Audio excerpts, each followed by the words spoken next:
The debate में आपका स्वागत है। आज 8 फरवरी 2026 है। आज हम 2026 की दुनिया पर एक नज़र डाल रहे हैं और एक बहुत ही दिलचस्प पैटर्न पर बात कर रहे हैं। दुनिया की सबसे बड़ी अर्थव्यवस्थाएं और सबसे ताकतवर सेनाएं, इन सब का नेतृत्व ऐसे लोग कर रहे हैं जो अपनी उम्र के 70वें, 80वें या 90वें दशक में हैं।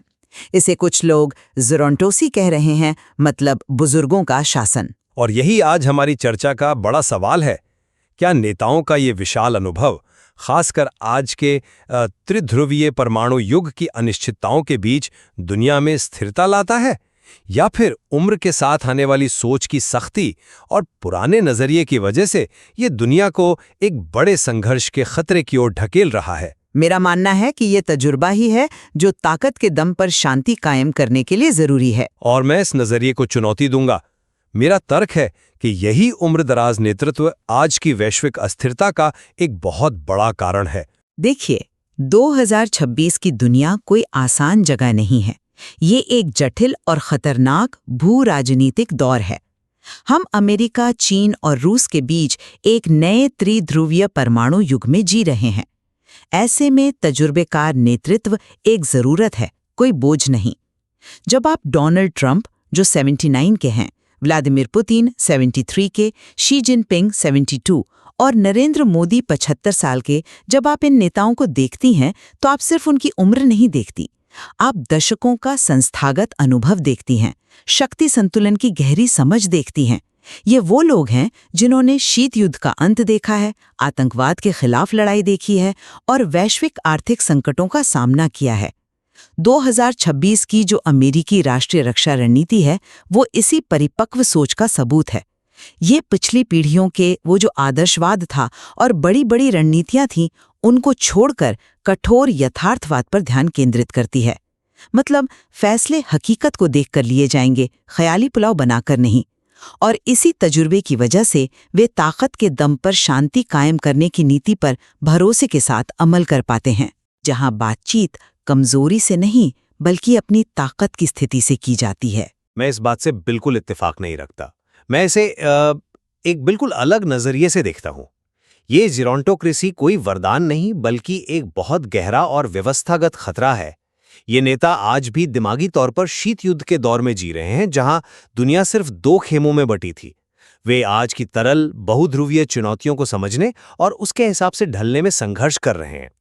द जीरोंटोक्रेटिक होराइजन नाम की एक रिपोर्ट है जिसने 500 से ज्यादा नेतृत्व परिवर्तन की घटनाओं का विश्लेषण किया। यह रिपोर्ट साफ तौर पर 70 साल से ज्यादा उम्र के नेताओं के जोखिम भरे, मतलब विरासत बनाने वाले फैसलों को अस्थिरता से जोड़ती है, जैसे पुतिन का आक्रामक रवैया जो अपनी विरासत बनाने की कोशिश में है, या फिर ट्रंप की अराजक शासन शैली।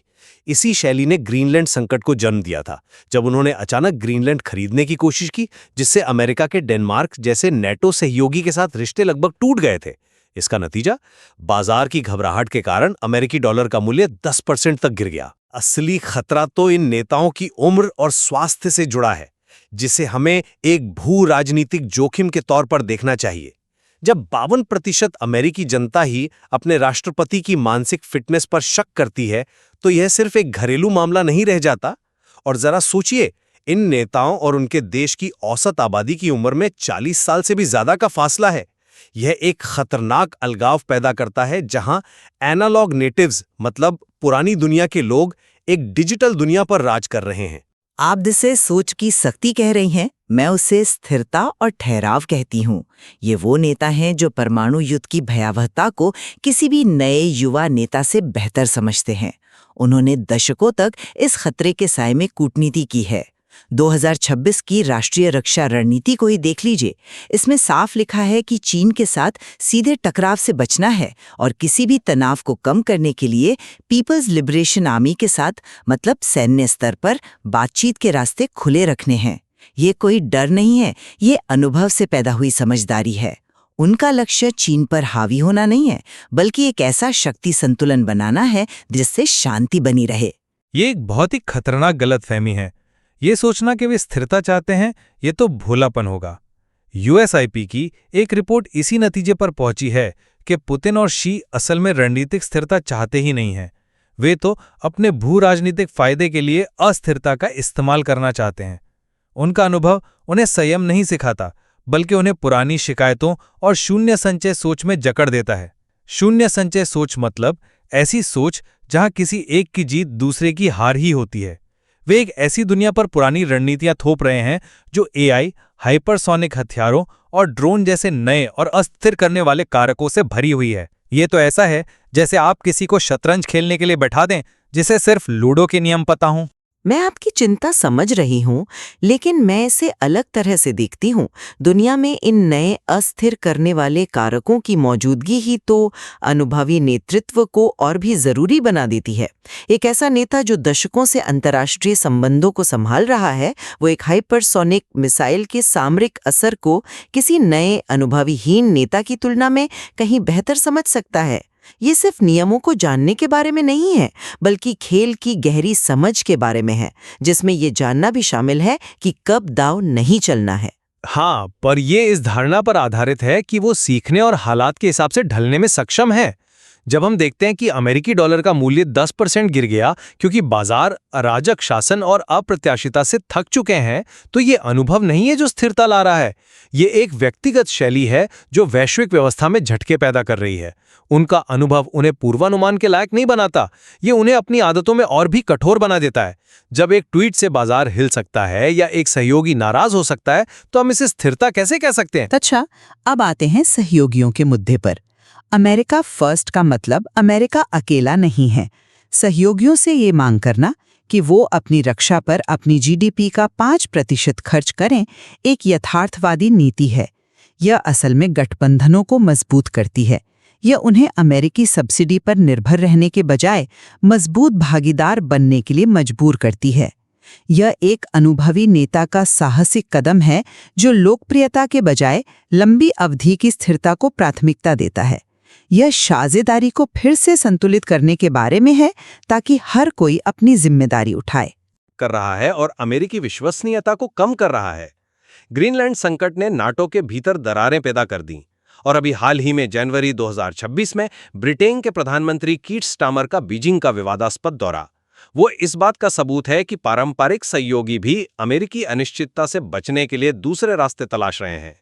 जब आपके सबसे करीबी सहयोगी आपके प्रतिद्वंदी के साथ एक नया रास्ता खोजने के लिए मजबूर महसूस करते हैं, तो आपकी रणनीति विफल हो रही है, सफल नहीं। ये गठबंधनों को मजबूत नहीं कर रहा, ये उन्हें तोड़ रहा है। मुझे लगता है कि आप स्टारमर की यात्रा का गलत मतलब निकाल रहे हैं। ये अमेरिकी अनिश्चितता से बचाव नहीं है, बल्कि एक बहुध्रुवीय दुनिया की हकीकत को स्वीकार करना है, जहां ब्रिटेन जैसी मध्यम शक्तियों को चीन के साथ अपने रिश्ते खुद बनाने होंगे। एक मजबूत, आत्मनिर्भर यूरोप जो चीन के साथ सीधे तौर पर जुड़ सकता है, वो अमेरिकी हितों के लिए एक संपत्ति है, कोई बोझ नहीं। ट्रंप प्रशासन इसी तरह की दुनिया को प्रोत्साहित कर रहा है, आश्रितों के बजाय सक्षम पार्टनर्स की दुनिया। ये सुनने में तो अच्छा लगता है, लेकिन मुझे नहीं लगता कि सहयोगी इसे इसी तरह देखते हैं। क्या आपने कनाडा के प्रधानमंत्री मार्क कार्नी का वो रप्चर स्पीच सुना? उन्होंने अमेरिकी नीति को अव्यवस्थित और अराजक बताया और यूरोप और कनाडा के लिए स्वतंत्र स्वायत्तता का आह्वान किया। ये एक स्वतंत्र सहयोगी की भाषा नहीं है, ये एक ऐसे पड़ोसी की भाषा है जो अपने दक्षिण में अस्थिरता से खुद को बचाने की कोशिश कर रहा है। जब आप अपने सहयोगियों को खुद से दूर धकेलते हैं, तो आप उन्हें अनजाने में अपने प्रतिद्वंदियों के करीब धकेल देते हैं। यही हो रहा है। अच्छा, अब पीढ़ियों के फासले के मुद्दे पर आते हैं। एक विशाल अनुभव का अंतर होने का मतलब ये भी है कि ये नेता अल्पकालिक जुनून और सोशल मीडिया से पैदा होने वाले रोज-रोज के गुस्से से ऊपर उठकर फैसले ले सकते हैं। उन्होंने आर्थिक उतार-चढ़ाव, युद्ध और शांति सब कुछ देखा है। ये नज़रिया आज की दुनिया में बहुत ज़रूरी है, जहां हर घंटे एक नया विवाद खड़ा हो जाता है। वे शोर में से काम की बात को अलग कर सकते हैं। ये नजरिया नहीं, ये जड़ता है। ये दुनिया से कटा होना है। सबसे शक्तिशाली G20 देशों में नेता अपनी आबादी के औसत सदस्य से दुगने से भी ज्यादा उम्र के हैं। ब्राजील में यह फासला 46.5 साल का है और भारत में 47.5 साल का। इसका सीधा मतलब यह है कि नीतिगत प्राथमिकताएं जैसे कि पेंशन बनाम जलवायु परिवर्तन या पारंपरिक रक्षा बनाम साइबर सुरक्षा युवा आबादी की जरूरतों से पूरी तरह से अलग हैं। यह शासन का एक संकट है, जहां नेता उन नीतियों के दूरगामी परिणामों को देखने के लिए शायद जीवित ही ना रहें जिन्हें वे आज लागू कर रहे हैं। वो एक ऐसी दुनिया के लिए नियम बना रहे हैं जिसमें वे खुद नहीं रहेंगे।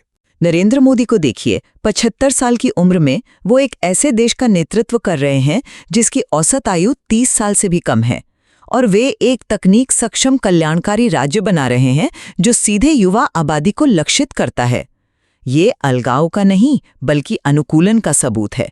अनुभव उन्हें ये समझने में मदद करता है कि कौन सी नींव रखना सबसे जरूरी है, भले ही वो उस पर बनी पूरी इमारत को न देख पाएं। यह किसी एक व्यक्ति के बारे में नहीं है, यह एक व्यवस्थागत पैटर्न के बारे में है। जब दुनिया की परमाणु शक्तियों, सबसे बड़ी अर्थव्यवस्थाओं और सबसे जरूरी संस्थानों का नेतृत्व उन लोगों द्वारा किया जाता है जो सभी एक ही वृद्ध जनसांख्यिकीय से आते हैं, तो यह ग्रुप थिंक मतलब समूह सोच का एक खतरनाक रूप बना देता है। द जिरोंटोक्रेटिक हॉराइजन रिपोर्ट इसे डिजिटल दुनिया पर राज करते एनालॉग नेटिव के रूप में वर्णित करती है। और सबसे खतरनाक पहलू जिसे हम नजरअंदाज नहीं कर सकते वो है स्वास्थ्य।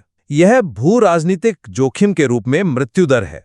सोचिए, बीजिंग या मॉस्को में एक स्वास्थ्य संकट शासन के पतन को जन्म दे सकता है। वॉशिंगटन में यह एक संवैधानिक संकट को जन्म दे सकता है। हम एक ऐसी व्यवस्था पर भरोसा कर रहे हैं जो खतरनाक रूप से नाजुक है, क्योंकि यह कुछ बुजुर्ग व्यक्तियों के स्वास्थ्य पर टिकी हुई है। अंत में मैं यही कहूंगी कि 2026 की खतरनाक दुनिया को संभालने के लिए अनुभवी हाथों की जरूरत है। यथार्थवाद, व्यक्तिगत कूटनीति और ताकत पर जोर, जो इन नेताओं की पहचान है, वही अराजकता को रोकने और एक स्थायी शांति स्थापित करने का हमारा सबसे अच्छा मौका है।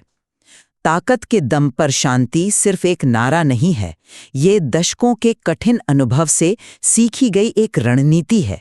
ये इस समझ पर आधारित है कि शक्ति निर्वात से नफरत करती है और कमजोरी हमेशा उकसावे को दावत देती है। आज की चर्चा से यह साफ है कि उम्र ज्ञान की गारंटी नहीं देती। यह सोच में सख्ती और बदलते समय के साथ अनुकूलन में विफलता का स्रोत भी हो सकती है। जब दुनिया के सबसे शक्तिशाली नेता अपनी आबादी से पीढ़ियों दूर हैं और एक पुरानी मानसिकता से चिपके हुए हैं, तो गलत अनुमान और व्यवस्थागत जोखिम केवल बढ़ते हैं। हम एक ऐसे युग में आ चुके हैं जहां किसी एक नेता का स्वास्थ्य पूरी दुनिया की स्थिरता को बंधक बना सकता है। यह स्पष्ट है कि 2026 में वैश्विक नेतृत्व की उम्र रणनीतिक स्थिरता के लिए एक केंद्रीय फिर भी विवादास्पद कारक है। हाँ, और क्या यह अनुभव एक स्थिर लंगर है या संघर्ष की ओर एक खतरनाक बहाव? यह एक खुला सवाल बना हुआ है। दिसंबर में मियामी में होने वाले G20 शिखर सम्मेलन में इन उम्रदराज राजनेताओं को अपनी विरासत को आकार देने का एक आखिरी मौका मिलेगा, और इस विषय में निश्चित रूप से और भी बहुत कुछ है जिसे खोजा जा सकता है।